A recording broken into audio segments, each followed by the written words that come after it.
아멘. 하나님의 말씀 같이 보시겠습니다. 누가복음 3장 21절에서 38절 말씀입니다. 한 목소리로 같이 읽도록 하겠습니다.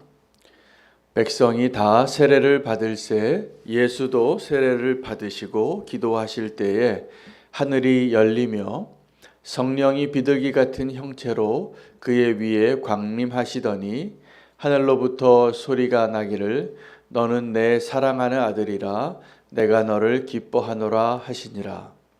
예수께서 가르치심을 시작하실 때에 30세쯤 되시니라.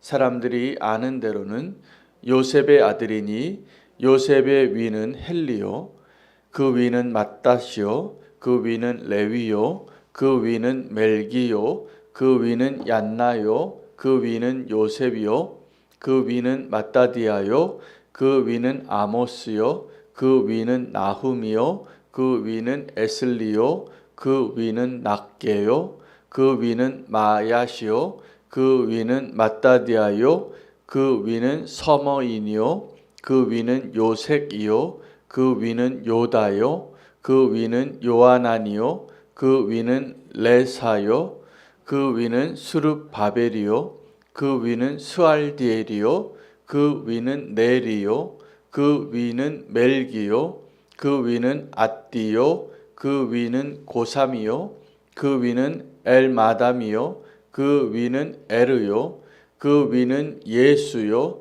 그 위는 엘리에서요 그 위는 요림이요 그 위는 맏다시요 그 위는 레위요 그 위는 시므온이요 그 위는 유다요 그 위는 요셉이요 그 위는 요남이요 그 위는 엘리야김이요 그 위는 멜레아요 그 위는 맨나요 그 위는 맏다다요 그 위는 나단이요 그 위는 다윗이요 그 위는 이세요 그 위는 오벳이요 그 위는 보아스요 그 위는 살몬이요 그 위는 나손이요 그 위는 아미나답이요 그 위는 아니요 그 위는 헤스론이요 그 위는 베레스요 그 위는 유다요 그 위는 야곱이요 그 위는 이삭이요 그 위는 아브라함이요 그 위는 데라요 그 위는 나홀이요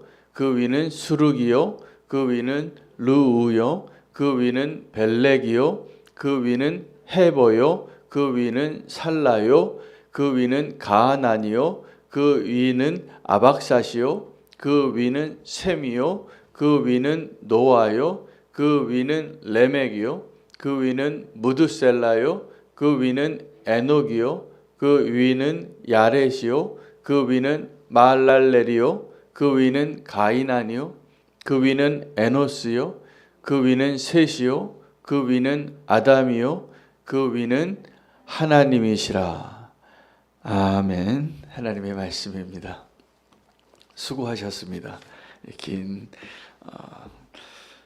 족보를 다 오늘 읽게 되었는데 오늘 본문에는 두 가지 내용이 소개되어져 있습니다. 하나는 예수님의 세례 받으심과 또 하나는 예수님의 족보입니다. 이 두 가지가 다 예수님이 누구이신가를 정확하게 소개하기 위하여 현장에서 이루어진 그 예수님이 누구이신가를 증명하신 하나님 아버지의 말씀이 또 그때 비둘기 같은 성령의 모습으로 임하신 그 성령님의 증거로 예수님이 누구이신가를 드러내신 사건과 또 하나는 예수님이 누구이신가를 증명하기 위하여 예수님의 족보를 소개하는데 굉장히 긴 족보였습니다. 익숙한 이름도 가끔 보였고 또 익숙하지 않지만 그 족보에 한 사람이라도 빠지면 완성되어지지 않는 것이 족보입니다.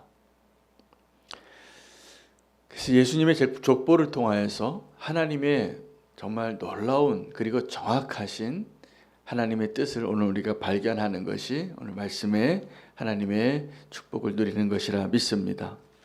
여러분, 만약에 예수님께서 오늘 이 자리에 저와 여러분에게 오셔서 두 가지 질문을 하신다면 뭐라고 대답하실지 한번 속으로 자기 스스로에게 대답해 보시기를 원합니다. 지금 사람들은 예수님을 누구라고 합니까? 알고 있습니까? 그 사람들이? 지금 그 사람들이 예수님이 누구인지 잘 모르기 때문에 어쩌면 이 교회가 아직도 사명이 남아있는 것이고 우리가 성도의 삶을 살아야 하는 이유가 있고 우리의 가족과 친구들 가운데 아직도 예수님이 누구인지 모르기 때문에 우리가 전도해야 할 대상이 지금도 많이 남아 있습니다. 또 하나는 우리 교회 안에서도 예수님이 누구이신지를 잘 모르시면서 교회 생활을 오래 하신 분들이 계시더라고요. 있습니다. 많이 있습니다. 그리고 그 차이가 있다면 예수님을 어느 정도 아느냐입니다. 예수님을 정말 깊이 있게 아는 사람들은 상황이 고난이 와도 사람들이 나를 실망시켜도 또 내 자신이 무너져도 그 예수님 절대로 포기할 수가 없습니다. 내가 예수님을 안다면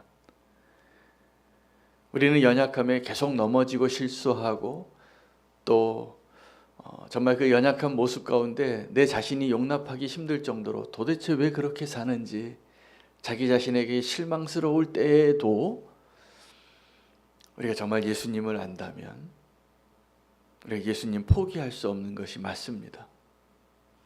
예수님 믿는다고 예수님 안다고 말하면서도 예수님과 전혀 상관없는 그 가치관으로 예수님을 드러내기보다는 예수님의 사랑 같지 않는 모습으로 살면서도 내가 예수 믿는다고 말하는 사람들도 많이 만납니다. 예수님 잘 모르시는 거죠. 여러분, 이 세상 사람이 예수님을 뭐라고 하는지 예수님에게 물어보시면 우리는 대답할 수 있을 겁니다. 그것까지는. 예수님은 이 세상 사람들이 주님을 너무 모릅니다. 예수님께서 십자가에서 달려 돌아가실 때에도 아버지께 마지막에 기도하셨던 것이 아버지여 저들을 용서하소서 저들이 지금 자기가 하는 일을 알지 못하기 때문입니다. 라고 기도해 주셨어요.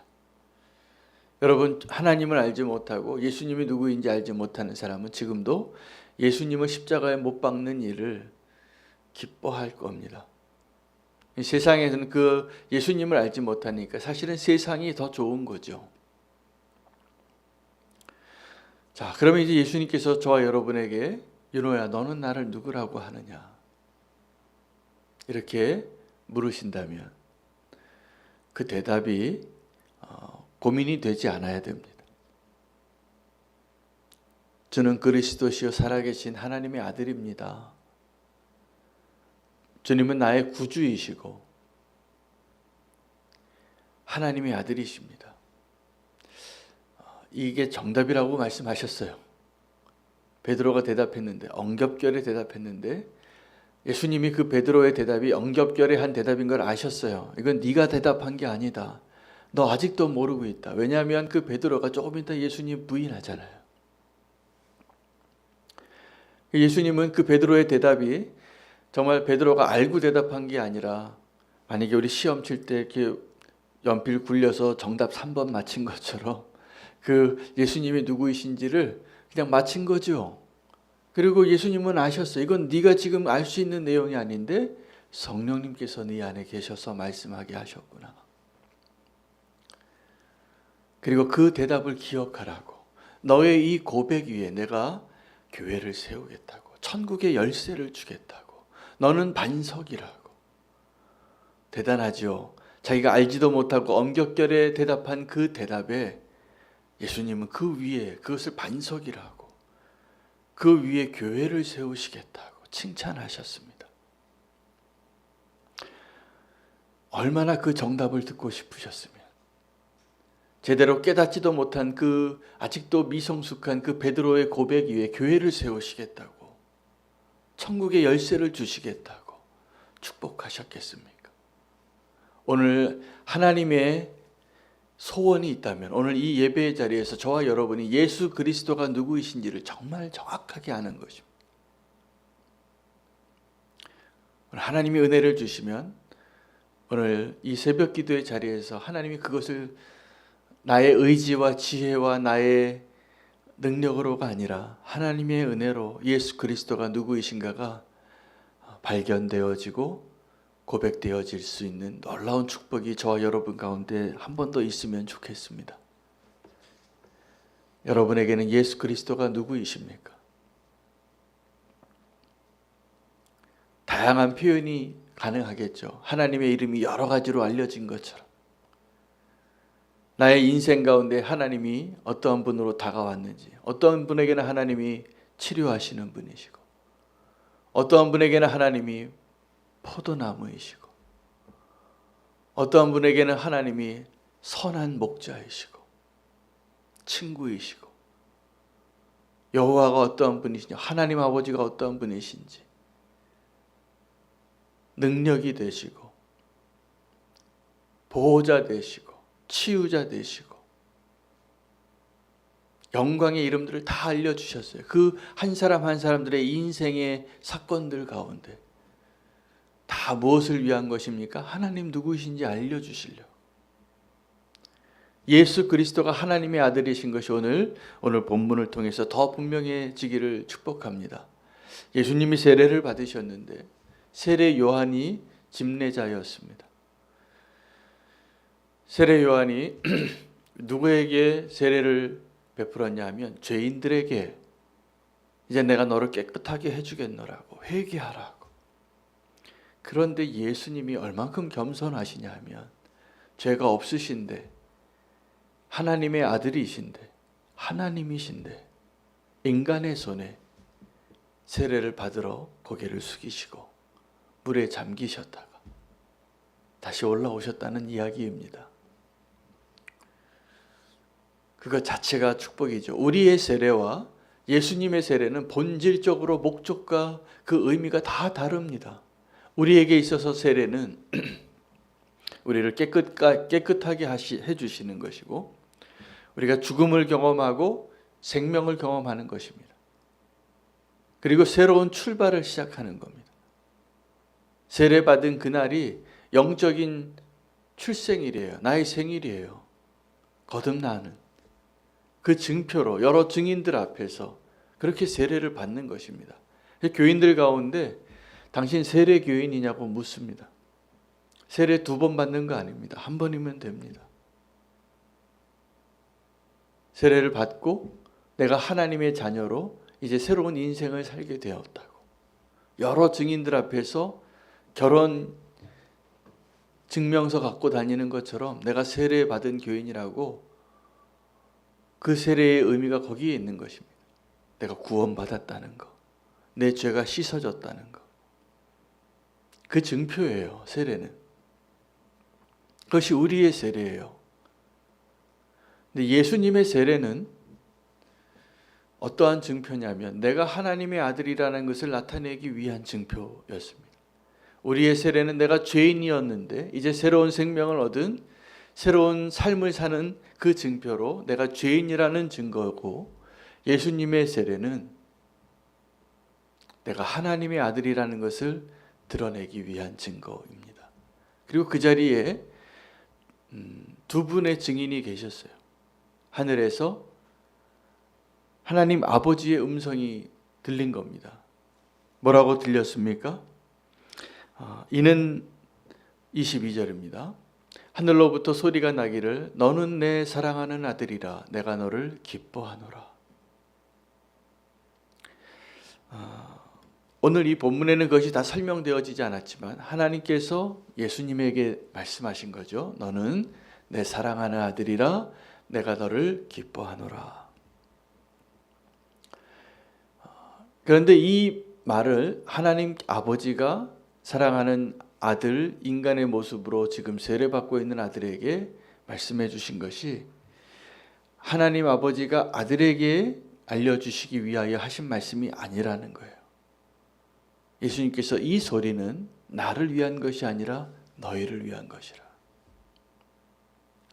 내가 누구인지를 알려주시기 위하여 하나님이 친히 음성으로 너는 내 사랑하는 아들이라 내가 너를 기뻐하노라. 지금 인간의 모습으로 하나님이 나타나셔서 죄도 없으신데 죄인인 것처럼 세례를 받으시는 그것을 기뻐하셨다는 것. 그리고 너가 누구인지를 내가 다른 사람에게 알려주는 것. 그때 또 한 명의 하객이 있었는데 성령님이에요. 성령님이 비둘기 같은 형태로 강림하셨어요. 눈에 보였어요. 그때 우리의 눈에, 귀에 보여진 성삼위 하나님을 우리의 눈으로 볼 수 있었던 정말 영광스러운 순간이고 자리인 거예요. 삼위일체 하나님을 하나님의 피조물인 죄악 가운데 살아가던 그 어둠 가운데 있었던 하나님으로부터 그렇게 멀리 있었던 자들에게 하나님께서 이 세상의 무대에 그 자리에 그 순간에 다 등장하셨다는 놀라운 사실입니다. 예수님은 인간의 모습으로 등장하시고 하나님은 하늘에서 음성으로 등장하시고 성령님은 비둘기 같은 영광의 광채로 등장하시고 이 장면이 짧게 기록이 되어져 있지만 정말 대단한 장면이죠. 정말 놀라운 자리입니다. 예수님께서 세례 받으신 그 자리. 여러분, 예수님이 누구이신지 우리가 더 분명히 알고 고백할 수 있게 되시기를 오늘 본문을 통하여 확인하시기를 축복합니다. 또 하나는 이제 예수님의 족보입니다. 예수님의 족보가 2번 나오는데 마태복음에 1번 나오고 오늘 누가복음에 1번 나옵니다. 마태복음의 예수님의 족보의 라인은 어머니의 라인입니다. 마리아의 족보인데 아브라함으로부터 시작해서 위에서 아래로 기록합니다. 그래서 아브라함과 다윗의 자손, 예수 그리스도의 세계라, 그리고 14대, 14대, 14대로 이렇게 나누어진 족보가 나오는 것이 마태복음의 족보예요. 마태복음은 마태가 누구를 위하여 쓴 예수의 이야기냐 하면 유대인들을 위한 예수의 이야기이기 때문에 그 유대인들을 대상으로 예수님을 소개할 때 아브라함의 자손이라 그러면 끝난 거예요. 하나님의 언약의 증거이기 때문에 아브라함의 자손으로 온 예수님은 메시아가 분명해요. 그러나 이 누가복음은 이방인들을 향하여 하나님을 알지 못하고 유대인이 아닌 모든 사람들을 대상으로 쓰여진 예수님의 이야기이기 때문에 거꾸로 올라가서 요셉부터 이야기가 시작이 되어져요. 예수님이 30세 때부터 시작하였더라. 23절에 보시면 예수께서 가르치심을 시작하실 때에 30세쯤 되시니라. 사람들이 아는 대로는 요셉의 아들이라. 그 요셉의 위로부터 쭉 올라가는 족보예요. 그 족보로 올라가서 누구까지 올라가냐면 하나님까지 올라가는 거예요. 무슨 이야기입니까? 마태복음에서 이야기한 예수 그리스도는 아브라함의 자손 예수 그리스도이고 오늘 이 누가복음에서 말하고 있는 예수 그리스도는 하나님의 아들 예수 그리스도예요. 오늘 예수 그리스도께서 세례를 받으시는 그 자리에 하나님의 음성이 너는 내 아들이라 내가 너를 기뻐하노라. 하나님의 아들이라는 것을 말씀으로 음성으로 듣게 하셨다면 이 족보를 통하여 이 예수 그리스도가 하나님의 아들이심을 누구의 아들 누구의 아들 누구의 아들을 계속 이야기하면서 올라가는 족보죠.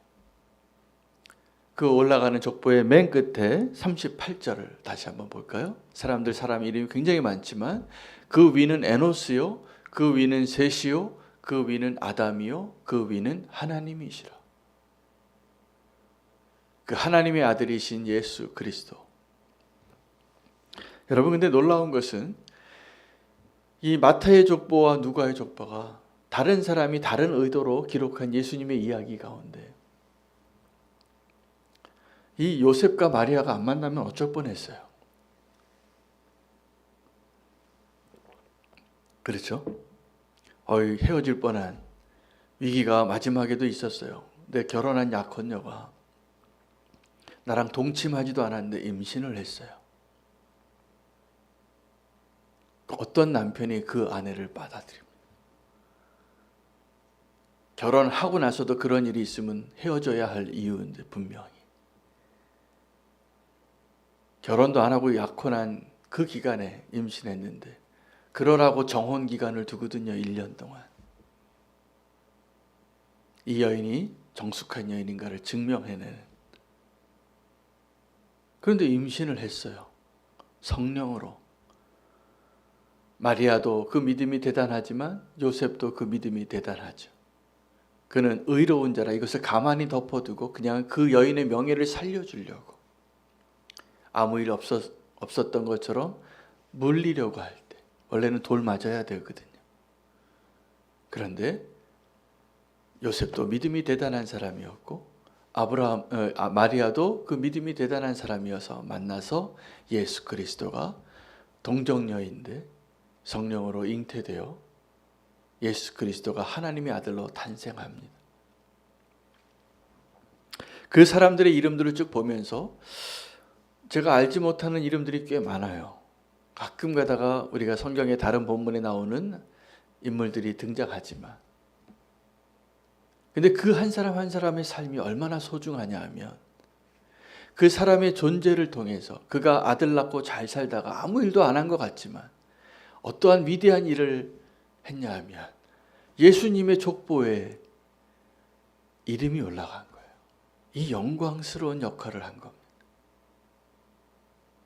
예수님께서 이 땅에 오시기 위하여 그냥 어느 날 하나님께서 이제 하나님의 때가 됐다. 내 때가 됐기 때문에 이제 하늘에서 씨앗을 이렇게 보내줘서 이게 탄생한 것이 아니라 하나님께서 이 예수 그리스도의 탄생을 성취하시려고 수천 년의 역사 가운데 그 한 사람 한 사람의 인생 가운데 다 관여하셨다는 사실을 아셔야 돼요. 여러분, 우리의 삶이 비록 보잘것없고 소망이 없고 내가 아무것도 아닌 것 같아도 그렇지 않습니다. 오늘 나의 작은 순종을 통하여 나의 작은 믿음을 통하여 하나님의 위대한 일에 우리가 쓰임 받는 것이 분명해요. 반대로 우리가 아주 작은 일에 불순종하는 것이 하나님의 그 위대한 역사를 이루는 일에 거역하는 것이고 그 축복을 놓치는 것이에요.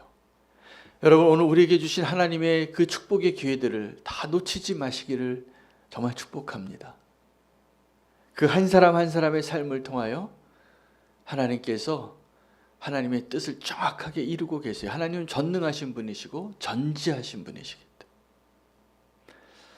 저는 이전에 어떤 과학책을 읽다가 인류가 그 우주선을 만들어서 사람이 우주의 공간에서 조금 더 오랫동안 생존하게 하기 위하여 우주 정거장의 그 시스템을 먼저 만들었습니다. 그리고 달에 갔어요.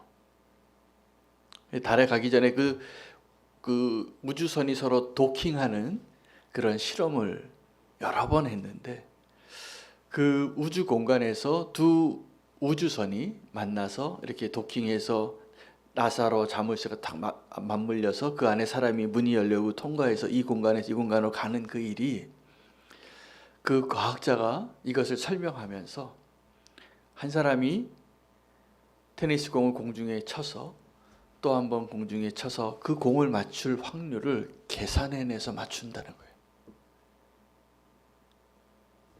만약에 우리가 연습을 많이 해서 테니스를 잘 쳐서 어쩌다 우연히 한 번 맞힌 걸 카메라로 여러 번 찍어가지고 그것을 증명해내서 이렇게 내가 이렇게 맞췄다고 기뻐하는 그러한 동영상 만드는 사람들도 제가 동영상 본 적이 있어요.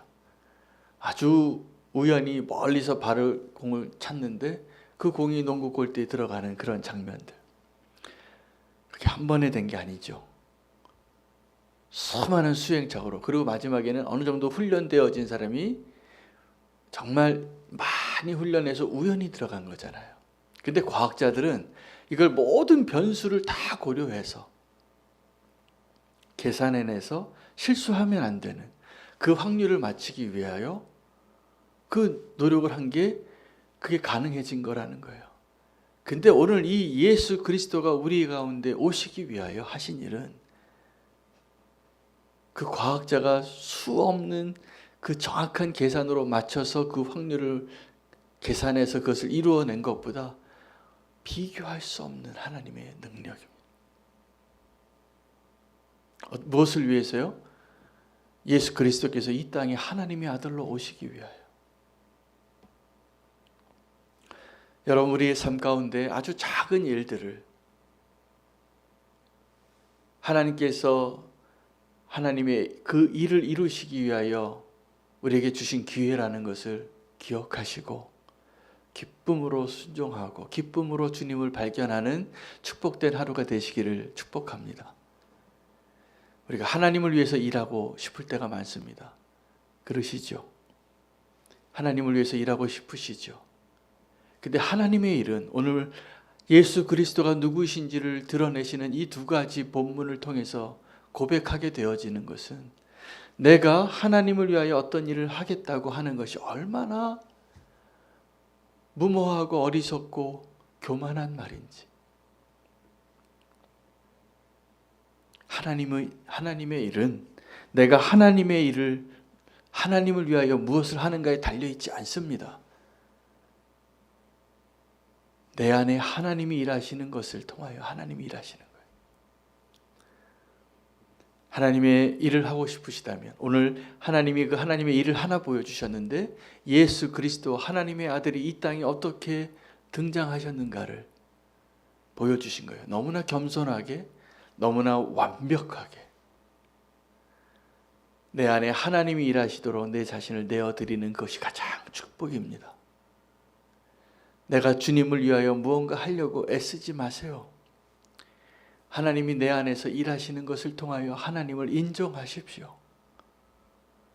오늘 예수 그리스도가 하나님의 아들이 이 땅에 태어나시기 위하여 그 예수님의 족보를 통해서 저는 어떤 상상이 되어졌냐면 그 수많은 사람들의 생애 가운데 그들이 그 하나님의 완벽한 계획을 위하여 작은 일이지만 순종하여서 그 믿음의 계보를 이어왔구나. 여러분, 우리의 작은 순종을 통하여 하나님은 우리가 알지도 못하고 상상할 수 없는 놀라운 하나님의 일을 행하실 것이 분명합니다. 내가 하나님을 위하여 일하려고 하지 마시고 하나님이 내 안에 일하시도록 하나님 앞에 내 삶을 내어드리시는 축복된 하루가 되시기를 바랍니다. 오늘 이 말씀 통하여서 하나님의 아들 예수 그리스도를 발견하고 또 그 하나님의 그 축복을 누릴 수 있는 또 한 명의 마리아와 요셉이 되게 하여 주시옵소서. 위하여 기도할 때 오늘 박말분 집사님 위해서 기도하겠습니다. 오늘 검사를 받으러 폐 검사를 받으러 가시는데 참 감사한 것은 우리 박말분 집사님 우리 교회 등록도 하시고 또 김영 집사님 가정에 계시는 동안에 사실은 병원에서 의사에게는 사형 선고를 받으신 삶이세요. 몇 개월 남았다고 아주 구체적인 그 진단을 선고를 받으셨는데 너무 건강해지셨어요. 너무 감사해요. 여러분, 하나님은 죽은 자를 살리시는 하나님이신 걸 믿습니다.